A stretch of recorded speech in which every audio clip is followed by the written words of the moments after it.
ನೋಡಿ, ಗಟ್ಟಿ ಚಿನ್ನ ಅಂತ ನನ್ನ ಹತ್ರ ಇರೋದು ಇದೊಂದೇ. ಇದನ್ನು ತಗೊಂಡು ಮದುವೆಗೆ ಏನೇನು ವ್ಯವಸ್ಥೆ ಬೇಕೋ ಎಲ್ಲ ಮಾಡಿ.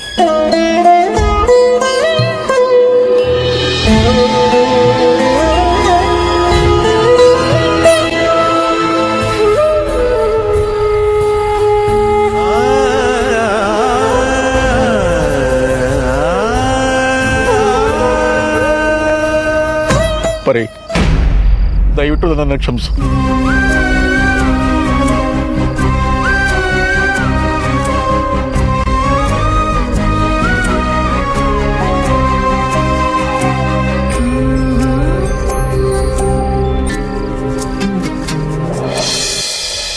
ಎಂಥ ಕೆಲಸ ಆಗೋಯ್ತು ರೀ. ಯಾಕೆ ನೀವು ನನ್ನ ಹತ್ರ ಒಂದು ಮಾತು ಹೇಳಲಿಲ್ಲ? ನಿನ್ನಿಂದ ವಿಷಯ ಮುಚ್ಚಿಡೋ ಉದ್ದೇಶ ನನಗಿರಲಿಲ್ಲ ಪರಿ. ಆದರೆ ನಿನಗೆ ಹೇಳಿದ್ರೆ ನೀನೆಷ್ಟು ನೊಂದ್ಕೋತೀಯ, ಟೆನ್ಷನ್ ಮಾಡ್ಕೋತೀಯ ಅಂತ ನನಗೆ ಗೊತ್ತಿತ್ತು. ಅದಕ್ಕೆ ನಮ್ಮ ಹತ್ರ ಜಾಸ್ತಿ ಏನೂ ಇಲ್ಲ ಅಂತ ಮೊದಲಿಂದನೂ ನನಗೆ ಗೊತ್ತಲ್ವಾ. ನಾನು ನಿಮ್ಮ ಕಷ್ಟದಲ್ಲಿ ಭಾಗಿಯಾಗ್ತಿದ್ದೆ. ಆದರೆ ಇಂಥ ಸಮಯದಲ್ಲಿ 4 ಜನರ ಹತ್ರ ಎಂತೆಂಥ ಮಾತು ಕೇಳೋ ಹಾಗಾಯ್ತಲ್ಲ ನಿಮಗೆ. ಏನು ಮಾಡೋದು ಪರಿ, ಬಡತನದಲ್ಲೇ ಹುಟ್ಟಿದವನು ನಾನು. ರಿಸ್ಕ್ ತಗೊಳ್ಳೋದಕ್ಕೆ ತಯಾರಿಲ್ಲದೆ ಇದ್ದಾಗ, ದುಡ್ಡಿಲ್ಲದೆ ಇರುವಾಗ ಇಂಥ ಮಾತುಗಳೆಲ್ಲ ಸಹಜ. ನೀನು ಕೊಟ್ಟ ತಾಳಿನ ಅವನು ಸೇಟುಗೆ ಮಾರಿದ್ನಂತೆ. 50,000 ಕಡಿಮೆ ಬಂದಿದೆ, ಇನ್ನು 50,000 ಕೊಟ್ಟರೆ ಮಾತ್ರ ಡೆಕೋರೇಷನ್ ಮಾಡ್ತೀನಿ ಅಂತ ಹೇಳ್ತಾ ಇದ್ದಾನೆ. ಈಗೇನ್ರಿ ಮಾಡೋದು? ಹೂನವರೇ ಇಲ್ಲ ಅಂದರೆ ಆಗುತ್ತಾ? ಡೆಕೋರೇಷನ್ನೇ ಇಲ್ಲ ಅಂದರೆ ಎಲ್ಲ ಸಪ್ಪೆ ಸಪ್ಪೆ ಅನಿಸುತ್ತೆ ರೀ. ದೇವರು ಒಂದು ದಾರಿ ತೋರಿಸ್ತಾನೆ ಪರಿ. ನಾವು ಯಾರಿಗೂ ಕೇಡು ಬಯಸಿಲ್ಲ ಅಂದಮೇಲೆ ನಮಗೂ ಕೇಡಾಗಲ್ಲ ಅನ್ನೋ ನಂಬಿಕೆಯಿಂದ ಮುಂದುವರಿಬೇಕಷ್ಟೆ. ಚಿಕ್ಕಪ್ಪ, ಚಿಕ್ಕಮ್ಮ, ಡೆಕೋರೇಷನ್ ಅವ್ರು ಬಂದಿದ್ದಾರೆ.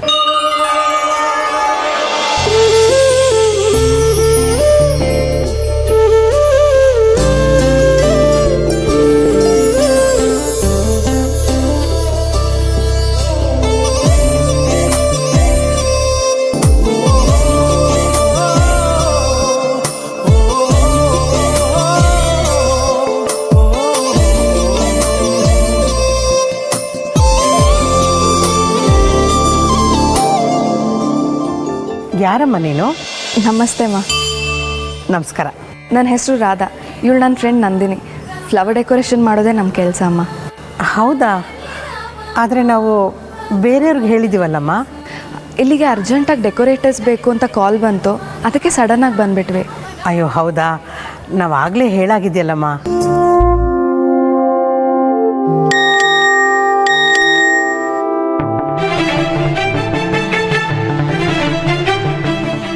ಚಿಕ್ಕಮ್ಮ, ನಮಗೆ ಬೇಕಾಗಿರೋದು ಫ್ಲೇವರ್ ಡೆಕೋರೇಟರ್ಸೇ. ಯಾರಾದ್ರೇನು ಕೆಲಸ ಆಗಬೇಕಷ್ಟೇ ಅಲ್ವಾ ಚಿಕ್ಕಪ್ಪ? ಇವ್ರನ್ನ ನೋಡ್ತಾ ಇದ್ರೆ ಆ ದೇವರೇ ಕಳಿಸಿದಾನೆ ಅಂತ ಅನ್ಸುತ್ತೆ ಕಣೆ. ಯಾರು ಕರೆದ್ರೋ ಏನೋ, ಆದರೆ ನೀವು ಬಂದಿರೋ ಟೈಮ್ ಅಂತೂ ಚೆನ್ನಾಗಿದೆ. ದಯವಿಟ್ಟು ಮಾಡಿಕೊಡಿ. ಖಂಡಿತ ಮಾಡ್ತೀವಮ್ಮ. ಮಂಟಪ ಎಲ್ಲಿದೆ ಅಂತ ತೋರಿಸಿದ್ರೆ ನಾವು ಕೆಲಸ ಶುರು ಮಾಡ್ತೀವಿ. ಒಂದು ನಿಮಿಷ ಇರಮ್ಮ, ನನ್ನ ಮಗಳನ್ನ ಕರಿತೀನಿ. ಅಮ್ಮೋ ಅಮ್ಮೋ, ಏನಮ್ಮ? ಬಾಮ್ಮ ಇಲ್ಲಿ. ಇವರು ರಾಧಾ ಮತ್ತು ಅವ್ರ ಫ್ರೆಂಡ್ ನಂದಿನಿ ಫ್ಲವರ್ ಡೆಕೋರೇಷನ್ ಮಾಡೋಕ್ಕೆ ಬಂದಿದ್ದಾರೆ. ಮಂಟಪ ತೋರಿಸು, ಅವ್ರ ಕೆಲಸ ಶುರು ಮಾಡ್ಕೋತಾರೆ.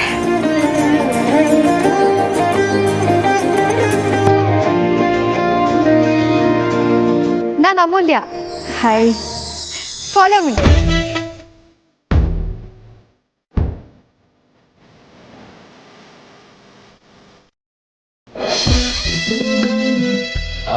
ನಮ್ಮ ಚಿಕ್ಕಮ್ಮನ ತಡೀರಿ ಅಂತ ಯಾಕೆ ಮೆಸೇಜ್ ಮಾಡಿದ್ರಿ? ಆ್ಯಕ್ಚುಲಿ ಅವರು ಫ್ಲವರ್ ಡೆಕೋರೇಟ್ ಮಾಡೋದಕ್ಕೆ ಯಾರಿಗೂ ಆಲ್ರೆಡಿ ಹೇಳಿದ್ರಂತೆ. ಆರ್ಡರ್ ತೊಗೊಂಡಿದ್ದವನು ಫುಲ್ ಪೇಮೆಂಟ್ ಆಗಿಲ್ಲ ಅಂತ ಡೀಲ್ ಕ್ಯಾನ್ಸಲ್ ಮಾಡ್ಕೊಂಡು ಹೊರಟೋದ. ಇವ್ರು ಏನು ಮಾಡಬೇಕು ಅಂತ ಗೊತ್ತಾಗಿ ತುಂಬ ಟೆನ್ಷನಲ್ಲಿದ್ದರು. ತಾಳಿ ಎಲ್ಲ ಅಡ ಇಟ್ರು. ಅದಕ್ಕೆ ನಾನೇ ಕಾಂತಂಗೆ ಕಾಲ್ ಮಾಡಿ ಅರೇಂಜ್ಮೆಂಟ್ ಮಾಡೋದಕ್ಕೆ ಹೇಳಿದೆ. ಕಾಂತ ಅವ್ರನ್ನ ಕರೆಸಿದಾನೆ. Thank you Vedant, thank you so much. It's okay. ನಿಮಗೆ ಗೆಟಪ್ ಒಂಥರ ಚೆನ್ನಾಗಿ ಕಾಣಿಸ್ತಿದೆ. ಕಮಾನ್ ಸಾರ್ಥಕ್, ನನಗೆ ಸದ್ಯಕ್ಕೆ ಇಂಪಾರ್ಟೆಂಟ್ ಆಗಿರೋದು ನಮ್ಮ ಪ್ಲ್ಯಾನ್. ಅದು ಮಿಸ್ ಆಯಿತು ಅಂದರೆ ವಿಕ್ರಾಂತ್ನ ಹ್ಯಾಂಡಲ್ ಮಾಡೋದಕ್ಕಾಗಲ್ಲ.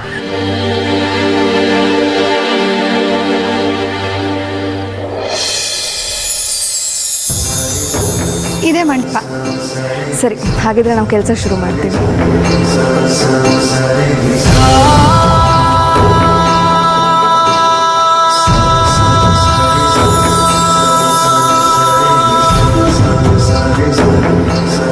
ನಿಮಗೆ ರಾಮ ಅಂದರೆ ಇಷ್ಟನಾ?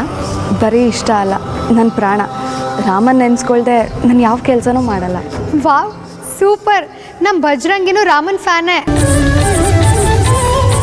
ನಾನು ಬಜರಂಗಿ ಫ್ಯಾನು. ಗೊತ್ತಿಲ್ದಲೆ ನಮ್ಮಲ್ಲೇ ಒಂಥರ ಕನೆಕ್ಷನ್ ಇದೆ ಅಲ್ವಾ? ನಿಜ ಅಮೂಲ್ಯ. ನಮ್ಮಮ್ಮನೂ ಯಾವಾಗಲೂ ಹೇಳ್ತಾ ಇರ್ತಾಳೆ, ಪ್ರತಿಯೊಂದು ಭೇಟಿಗೂ ಉದ್ದೇಶ ಇರುತ್ತೆ ಅಂತ. ಅಕ್ಕನ ಮದುವೆಗೆ ನೀವೇ ಡೆಕೋರೇಷನ್ ಮಾಡಬೇಕು ಅಂತಿತ್ತೇನೋ, ಅದಕ್ಕೆ ನೀವೇ ಬರೋ ಹಾಗಾಯಿತು. ಹೂವೆಲ್ಲ ರೆಡಿ ಇದೆ, ನೀವು ಶುರು ಮಾಡಿ.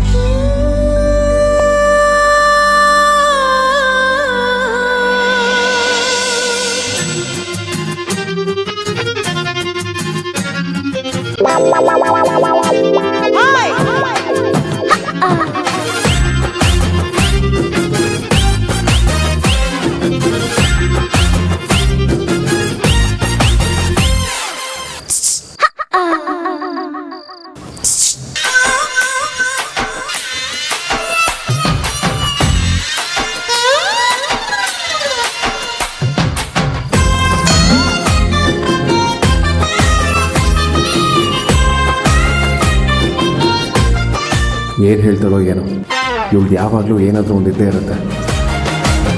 ಯೋ, ಎಲ್ಲಿಂದ ತಪ್ಪಿಸ್ಕೊಂಡು ಬಂದಿದ್ಯಯ್ಯ? ಮೀಸೆ ಬಿದ್ದೋಗ್ತಿದೆ, ಹೇಳಿದ್ರು ಗೊತ್ತಾಗಲ್ವಲ್ಲ.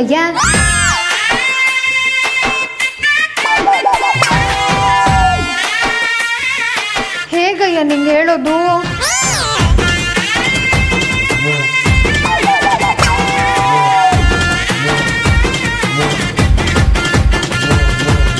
ನನ್ನ ಪ್ರಾಣ ತೆಗಿಯಕ್ಕಂತಾನೆ ಹುಟ್ಟಿದ್ಯಾ ಕಣಯ್ಯ ನೀನು. ಅಪ್ಪ ಬಜರಂಗಿ, ಹೋಗಿ ಹೋಗಿ ಶುಂಠಿ ಶಂಕರ್ನಿಂದ ಹುಡ್ಕೊಂಡು ಹೋಗೋ ಥರ ಮಾಡ್ತಿದ್ಯಲ್ಲ. ನಂದಿನಿ, ಇಲ್ಲಿ ಸಿಚುಯೇಷನ್ ನೋಡ್ತಾ ಇದ್ರೆ ಯಾರೋ ಡೆಕೋರೇಟ್ ಮಾಡಕ್ಕೆ ಬಂದು ಅರ್ಧ ಕೈ ಕೊಟ್ಟು ಹೋಗಿರೋ ಥರ ಇದೆ. ಅಲ್ಲಿ ಇಲ್ಲಿ ಸ್ವಲ್ಪ ಡೆಕೋರೇಟ್ ಮಾಡಿದ್ದಾರೆ. ಹೌದು ರಾಧಾ, ಯಾರೋ ದುಡ್ಡುಗೋಸ್ಕರನೇ ಬಂದಿದ್ರು ಅನ್ಸುತ್ತೆ. ರಾಧಕ್ಕ, ರಾಧಕ್ಕ, ನೀನಿಲ್ಲಿ? ಅದಿತಿ, ನೀನು ಹೇಗಿದೀಯ? ಅದಿತಿ ಸೂಪರ್. ಅದಕ್ಕ, ನೀನು? ನಾನು ಸೂಪರ್ ಆಗಿದ್ದೀನಿ. ಅದಿತಿ, ನಿನಗೆ ಇವ್ರು ಮೊದಲೇ ಗೊತ್ತಾ? ಗೊತ್ತಿಲ್ಲ ಏನಮ್ಮ. ರಾಧಕ್ಕ ನನ್ನ ಡ್ಯಾನ್ಸ್ ಕ್ಲಾಸ್ನಲ್ಲಿ ಸೀನಿಯರು, ಈಗ ಡ್ಯಾನ್ಸ್ ಟೀಚರ್ ಆಗಿದ್ದಾರೆ. ನನಗೆ ಬೇಕಾದಾಗ ದೇವತೆ ಥರ ಬಂದ್ಯಮ್ಮ. ನಿನ್ನ ಮನಸ್ಸಿನಲ್ಲಿ ಏನೇನು ಆಸೆಗಳಿದೆಯೋ ಆದಷ್ಟು ಬೇಗ ಭಗವಂತ ಈಡೇರಿಸಲಿ. ಎಲ್ಲ ನಿಮ್ಮ ಆಶೀರ್ವಾದಮ್ಮ. ನೀವೇನೂ ಚಿಂತೆ ಮಾಡಬೇಡಿ, ಇನ್ನು ಸ್ವಲ್ಪ ಹೊತ್ತಲ್ಲಿ ಎಲ್ಲ ರೆಡಿ ಮಾಡಿಬಿಡ್ತೀವಿ. ಇವಳೇ ನನ್ನ ಹಿರೇ ಮಗಳು ಆರತಿ ಅಂತ. ಇವಳದೇಮ್ಮ ಮದುವೆ. ನಮ್ಮ ಮನೇಲಿ ನಡೀತಾರೋ ಮೊದಲನೇ ಶುಭ ಕಾರ್ಯ ಇದು. ನಿಮ್ಮ ಮಗಳಿಗೆ ಏನಮ್ಮ, ಅಪ್ಸರೆ ಥರ ಇದ್ದಾಳೆ. ನನ್ನ ದೃಷ್ಟಿನೇ ತಾಕತ್ತೆ. ಹಾಂ, ಬಂದೆ. ನೀವುಗಳು ಮಾತಾಡ್ತೀರಿ, ನಾ ಬರ್ತೀನಿ. ಅದಿತಿ, ಅದೇನೋ ಕವರ್ಸ್ ಬೇಕು ಅಂತ ಹುಡುಕ್ತಿದ್ಯಲ್ಲ, ಬಾ ಕೊಡ್ತೀನಿ, ಬಾ. ಅಂಜು, ಬಾ. ರಾಧಕ್ಕ, ನಾನು ಆಮೇಲೆ ಸಿಗ್ತೀನಿ. ಏಯ್ ಬಾರೆ.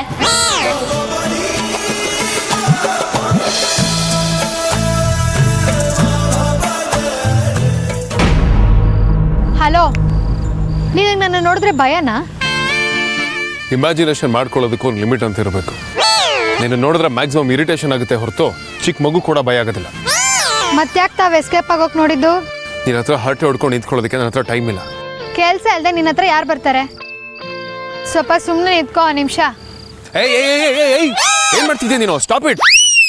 ಮೈ ಮುಟ್ಟೋದ್ರೆ ಇಟ್ಕೋಬೇಡ. ನೀನು ತಲೆ ಕೆಟ್ಟಿದ್ಯಾ? ಯಾಕೊಳ್ಳೆ 7 ತಿಂಗಳಿಗೆ ಹುಟ್ಟೋನಂಗೆ ಆಡ್ತೀಯಾ? ಏನೋ ಒಳಗಡೆ ಬರೋದಕ್ಕೆ ಹೆಲ್ಪ್ ಮಾಡಿದ್ಯಾ ಅಂತ ನೀನು ಮಾಡಿದ್ನೆಲ್ಲ ಸಹಿಸ್ಕೋತೀನಿ ಅನ್ಕೋಬೇಡ. ಯಾಕಯ್ಯ ಹಿಂಗೆ ಗೋಳಿಕೋತ್ಯಾ? ಒಂದೇ ಒಂದು ನಿಮಿಷ ತೆಪ್ಪಗೆ ನಿಂತ್ಕೊಂಡ್ರೆ ನಿನ್ ಗಂಟೇನು ಹೋಗುತ್ತೆ, ನಿನ್ ಮೀಸೆ ಇನ್ನೇನು ಬಿತ್ತೋಗುತ್ತೆ. ಅದು ಬಿದ್ದು ನಿನ್ ರಿಯಲ್ ದರ್ಶನ ಏನಾದರೂ ಆಯ್ತು ಅಂದ್ರೆ ಡೈರೆಕ್ಟ್ ಆಗಿ ನರ್ಕಕ್ಕೆ ಟಿಕೆಟ್ ಸಿಕ್ಬಿಡುತ್ತೆ, ತಿಳ್ಕೊ.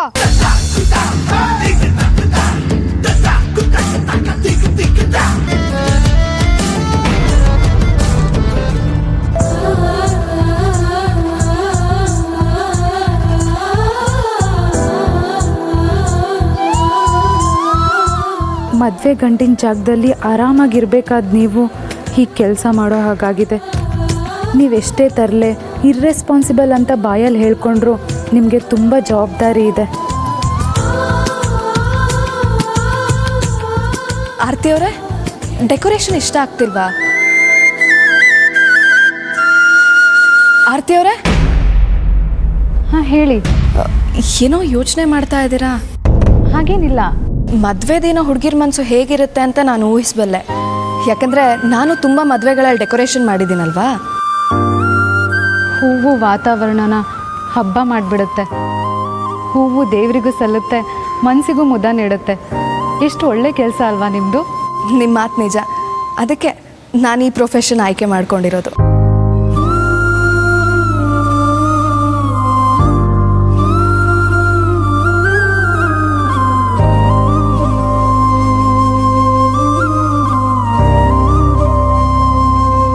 ಆರತಿ ಅವರೇ, ನೀವೇನೋ ಟೆನ್ಷನಲ್ಲಿರೋ ಹಾಗಿದೆ. ಇಲ್ಲ ಇಲ್ಲ, ಹಾಗೇನಿಲ್ಲ.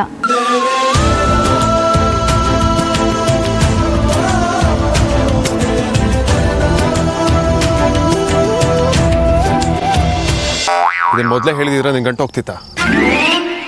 ಅಷ್ಟಕ್ಕೂ ಮೀಸ್ ಅನ್ಸಿರೋ ಗ್ರೇಟ್ ಆರ್ಟಿಸ್ಟ್ ನೀನೇ ಅಲ್ವಾ? ಆಯ್ತು, ನಿಮ್ ಟಾಮೆ ಮುಂದಿರ್ಲಿ, ನಮ್ ಜರಿನೇ ಹಿಂದಿರುತ್ತೆ. ಕೊಂದು ಪಾಪ ತಿಂದು ತೀರ್ಸು ಅನ್ನಂಗೆ ನಾನೇ ಸರಿ ಮಾಡ್ತೀನಿ. Stop it.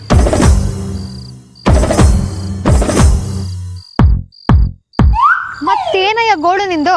ಗೋಲ್ಡ್ ನಿಂದು, ಮೀಸೆ ನಾನೇ ಸರಿ ಮಾಡ್ಕೋತೀನಿ.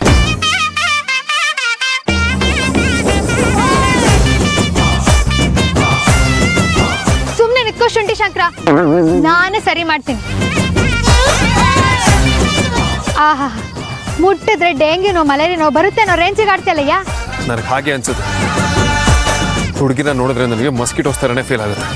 ಅದೇ ನಿಜ ಅನ್ಕೊಂಡು ಮದ್ವೆ ಆದ್ಮೇಲೆ ನೀನ್ ಫಸ್ಟ್ ನೈಟ್ ಅಲ್ಲಿ ರೂಮ್ ತುಂಬಾ ಮಸ್ಕಿಟೋ ಕಾಯಿಲ್ ಹಚ್ಚಿಡ್ಬೇಡ. ನಿನ್ನ ಕಟ್ಕೊಳ್ಳೋ ಪಾಪದ ಹುಡುಗಿಗೆ ಅವತ್ತಿನ ದಿನನೇ ಅನ್ಯಾಯವಾಗಿ ಲಾಸ್ಟ್ ನೈಟ್ ಆಗ್ಬಿಡತ್ತೆ. Just shut up.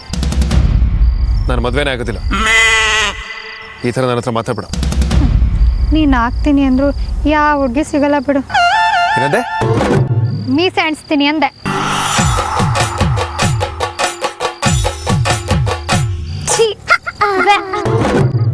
ಆರತಿ ಅವರೇ, ನಿಮ್ಗೆ ಯಾವ ಹೂ ಇಷ್ಟ? ಮೊದಲಿಂದನೂ ನನಗೆ ಮಲ್ಲಿಗೆ ಹೂ ಅಂದರೆ ತುಂಬ ಇಷ್ಟ. ಆದರೆ ಈಗೀಗ ಹೃದಯಕ್ಕೆ ಯಾಕೋ ರೆಡ್ ರೋಸ್ ಅಂದರೆ ತುಂಬ ಇಷ್ಟ ಆಗ್ತಿದೆ. ರೆಡ್ ರೋಸ್ ಪ್ರೀತಿ ಸಂಕೇತ ಅಲ್ವಾ? ನಾನು ನಿಮ್ಮನ್ನ ಹುಚ್ಚಿನ ಥರ ಪ್ರೀತಿ ಮಾಡ್ತೀನಿ ರೀ. I love you Aarti, I love you Aarti, I love you Aarti. ಏನೋ ಗೊತ್ತಿಲ್ಲ, ಈಗೀಗ ನಾನು ರೆಡ್ ರೋಸ್ಗೆ ತುಂಬ ಕನೆಕ್ಟ್ ಆಗ್ತಿದ್ದೀನಿ ಅನಿಸ್ತದೆ. ನಂದಿನಿ, ಒಂದು ನಿಮಿಷ.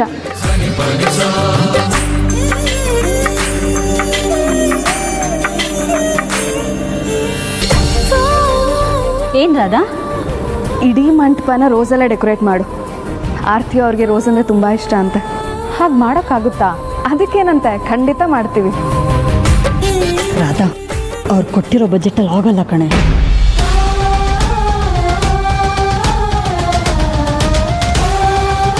ಆಸೆಗಳಿಗೆ ಕನಸುಗಳಿಗೆ ಲಿಮಿಟೇ ಇರಲ್ಲ, ಆದರೆ ಜೀವನ ಆಗಲ್ಲ. ಅಪ್ಪ ಅಮ್ಮ ಇಷ್ಟೆಲ್ಲ ಅರೇಂಜ್ ಮಾಡೋದಕ್ಕೆ ತುಂಬಾ ಕಷ್ಟಪಟ್ಟಿದ್ದಾರೆ. ಒಂದೊಂದು ರೂಪಾಯಿನೂ ಕೂಡಿಟ್ಟು ಎಷ್ಟು ಸಾಧ್ಯನೋ ಅಷ್ಟು ಚೆನ್ನಾಗಿ ಮಾಡೋಕ್ಕೆ ಪ್ರಯತ್ನ ಮಾಡ್ತಿದ್ದಾರೆ. ಬೇಜಾರು ಮಾಡ್ಕೋಬೇಡಿ, ನಾವು ಖಂಡಿತ ಮಾಡ್ತೀವಿ. ನನ್ನ ಮನಸ್ಸಿಗೆ ರೆಡ್ ರೋಸ್ ಹಿತ ಕೊಡ್ಬೋದು, ಆದರೆ ಜೀವನದ ಇತಿಮಿತಿನ ದಾಟಿ ಹೋಗೋಕ್ಕಾಗಲ್ಲ. ಇದರಿಂದ ಅಪ್ಪ ಅಮ್ಮಂಗೆ ಇನ್ನಷ್ಟು ಕಷ್ಟ ಕೊಡೋಕ್ಕೆ ನಂಗೆ ಇಷ್ಟ ಇಲ್ಲ. ನನ್ನ ಆಸೆಗಳನ್ನ ನನ್ನ ಹೃದಯದಲ್ಲೇ ಇಟ್ಕೊಂಡಿದ್ದೀನಿ. ಹೃದಯದಲ್ಲಿರೋ ಅಲಂಕಾರಕ್ಕೆ ಖರ್ಚೇನೂ ಇರಲ್ಲ ಅಲ್ವಾ?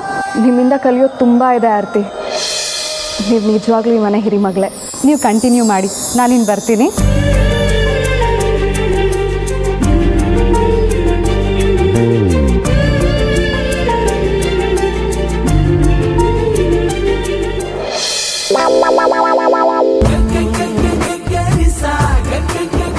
ಸುಮ್ನೆ ಎತ್ರಕ್ಕೆ ಬೆಳ್ಬಿಟ್ರೆ ದೊಡ್ಡ ಮನುಷ್ಯ ಆಗ್ಬಿಡಲ್ಲ. ಯಾವಾಗ ಎಲ್ ಬಗ್ಬೇಕು ಅಂತ ಗೊತ್ತಿರೋಣೆ ನಿಜವಾದ ದೊಡ್ಡ ಮನುಷ್ಯ.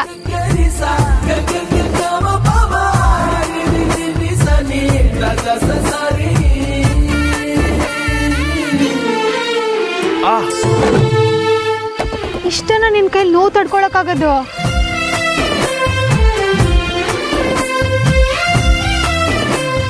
ಅಮ್ಮೋ, ನಿಮ್ಮಮ್ಮ ಕರಿತಿದ್ದಾರೆ, ಹೋಗು. ನನಗೂ ಕೇಳಿಸ್ತು. ದಾಪ ಚೇರ್ನೆಲ್ಲ ಇತ್ತು, ಒಳಗಡೆ ಇಡಬೇಕು.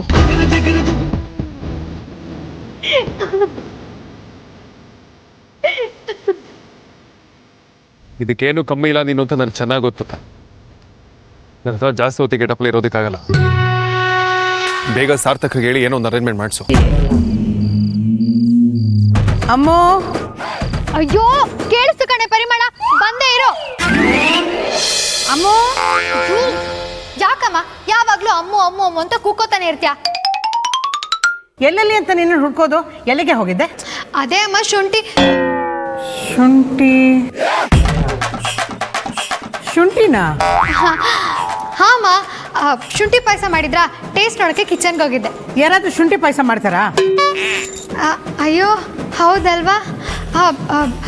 ಅಮ್ಮ ಆ್ಯಕ್ಚುಲಿ ಕೋಸಂಬರಿ ಮಾಡ್ತಿದ್ರು, ಅದಕ್ಕೆ ಶುಂಠಿ ಕೇಳಿದ್ರು ಕೊಡಕ್ಕೆ ಹೋಗಿದ್ದೆ. ಯಾಕೆ ಹೀಗೆ 1ಕ್ಕೆ 100 ಹೇಳಿ ಬೆಬ್ಬೆ ಅಂತೀಯಾ?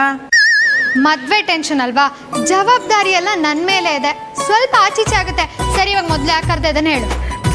ಸ್ವಲ್ಪ ಎಲ್ಲ ಕಡೆ ತಿರುಗಿ ನೋಡೆ, ನಿನಗೆ ಅರ್ಥ ಆಗುತ್ತೆ.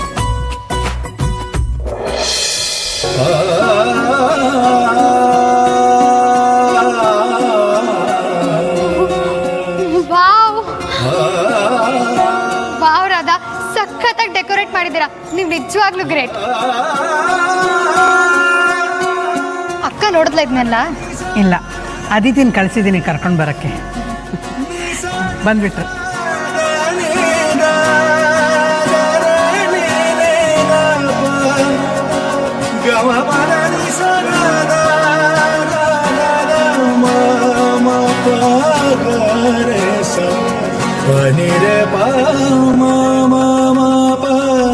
ರಾಧಾ, ಬೇಡ ಅಂದ್ರೂ ಯಾಕೆ ರೆಡ್ ರೋಸಲ್ಲಿ ಡೆಕೋರೇಟ್ ಮಾಡಿದ್ದೀರಾ?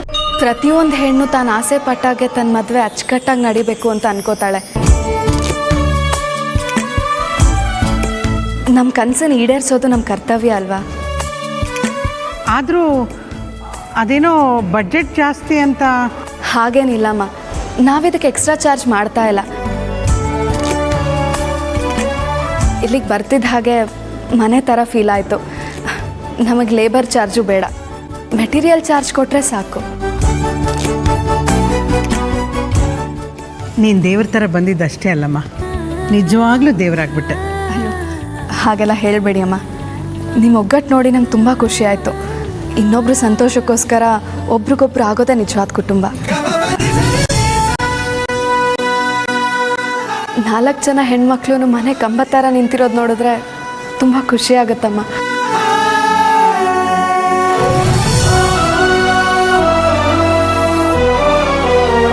ನಿಮ್ಮ ತಂಗಿ ನಿಮಗೆ ಸಪೋರ್ಟ್ ಮಾಡಲ್ಲ ಅಂತ ಬೇಜಾರಾಯ್ತಾ?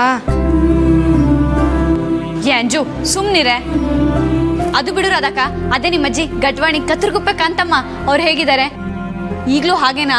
ಬೈತಾನೆ ಇರ್ತಾರಾ? ಅಜ್ಜಿ ಬೈದಾಗ ಅನ್ಸಿದ್ರು ಅವ್ರ ಮನಸ್ಸು ತುಂಬ ಒಳ್ಳೆಯದು. ನನಗಂತೂ ಅಪ್ಪನ ಪ್ರೀತಿ ಹೇಗಿದೆ ಅಂತಲೇ ಗೊತ್ತಿಲ್ಲ. ಆದರೂ ನನ್ನನ್ನು ಚೆನ್ನಾಗಿ ನೋಡ್ಕೋತಾ ಇಲ್ವಾ? ಅವ್ರ ಬಾಯಿ ತುಂಬ ದೊಡ್ಡದಕ್ಕ, ಮನ್ಸಿಗೆ ಬಂದಾಗ ಮಾತಾಡ್ಬಿಡ್ತಾರೆ. ಅವ್ರ ಸ್ವಭಾವ ಹೊರಟಾದರೂ ಅವ್ರ ಮನಸ್ಸು ತುಂಬ ಒಳ್ಳೆಯದು.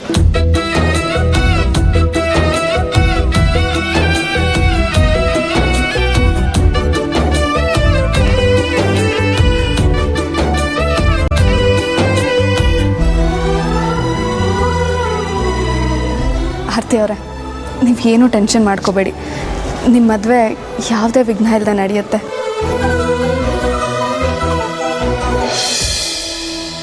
ಒಬ್ಬ ಹೆಣ್ಣಿಗೆ ಮಾತ್ರ ಇನ್ನೊಂದು ಹೆಣ್ಣಿನ ಕಷ್ಟ ಅರ್ಥ ಆಗುತ್ತೆ. ನಿನ್ನಿಂದ ತುಂಬ ಉಪಕಾರ ಆಯ್ತಮ್ಮ. ನಾನು ಮನಸ್ಫೂರ್ತಿಯಾಗಿ ನಿನಗೆ ಹರಿಸ್ತಾ ಇದ್ದೀನಿ. ಈ ಮುದ್ದು ರಾಧೆಗೆ ಆ ಕೃಷ್ಣನಂತ ಕೃಷ್ಣನೇ ಸಿಗಲಿ. ಅಮ್ಮ, ಕೃಷ್ಣ ಯಾವಾಗಲೂ ಒಳ್ಳೆಯವನೇ, ಆದರೆ ನಂಗೆ ರಾಮನಂತ ಗಂಡ ಬೇಕು. ನಿನ್ನ ಮನಸ್ಸಿನಲ್ಲಿ ಹೇಗಿದೆಯೋ ಹಾಗೆ ಆಗಲಿ. ನಮ್ಮದೇ ಕೇಟ್ರಿಂಗ್ ಸರ್ವಿಸ್ ಇದೆ, ನಾವು ಹೆಲ್ಪ್ ಮಾಡ್ತೀವಿ. ಈ ರಾಧಾ ಕಲ್ಯಾಣಕ್ಕೆ ನಮ್ಮೆಲ್ಲರ ಸಪೋರ್ಟು ಇದೆ.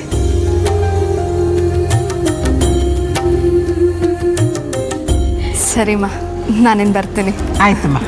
ಅಮ್ಮ, ನಾನು ಅವ್ರನ್ನ ಗೇಟ್ವರೆಗೂ ಬಿಟ್ಟು ಬರ್ತೀನಿ. ಹೋಗ್ಬಾ. ಅಮೂಲ್ಯ ಅವರೇ, ನೀವೇನೂ ತೊಂದರೆ ತಗೋಬೇಡಿ. ನಿಮ್ಗಿಲ್ಲೇ ಸಾಕಷ್ಟು ಕೆಲಸ ಇರುತ್ತೆ. ಅಲ್ಲ, ಪೇಮೆಂಟ್ ಎಲ್ಲ ನಾವು ಅದನ್ನು ಕಾಂತ ಅವ್ರ ಹತ್ರ ಮಾತಾಡ್ತೀವಿ. ಅವರೇ ನಮ್ಮನ್ನ ಇಲ್ಲಿ ಕರೆಸಿದ್ದು. ನೀವು ಡೋಂಟ್ ವರಿ. ಬರ್ತೀನಿ ಅಮ್ಮ, ಬರ್ತೀನಿ. ಸರಿನಮ್ಮ, ಬನ್ರಮ್ಮ. ಮುಂದಿನ ಕೆಲಸ ನೋಡ್ಕೊಂಡು. ಕಾಂತಾನೆ ಕರೆಸಿದಾನೆ ಅಂದರೆ ಇದೆಲ್ಲ ವೇದಾಂತ್ ಕೆಲಸನೇ ಇರಬೇಕು.